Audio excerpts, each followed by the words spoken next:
ભક્તિ માર્ગમાં ભક્તનો જેવો ભાવ એવું ભગવાન સ્વરૂપ ધારણ કરીને કૃપા કરે.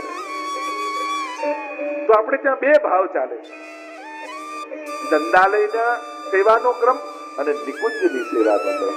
એટલે તમે કીર્તન સાહિત્યમાં પણ જોશો ને તો મંગળાથી શયન સુધીના કીર્તન તમે જુઓ તો દરેક કીર્તનોમાં બે પ્રકારના કીર્તન તમને જોવા મળશે. એક જગ્યામાં ગોપીજનો સ્વામીજી ઠાકોરજીને મંગળાથી શયન સુધીની સેવા કરે છે અને ક્યાંક એવા કીર્તનો જોવા મળશે જ્યાં નંદાલયમાં યશોદાજી ઠાકોરજીને લાલ લડાવી છે.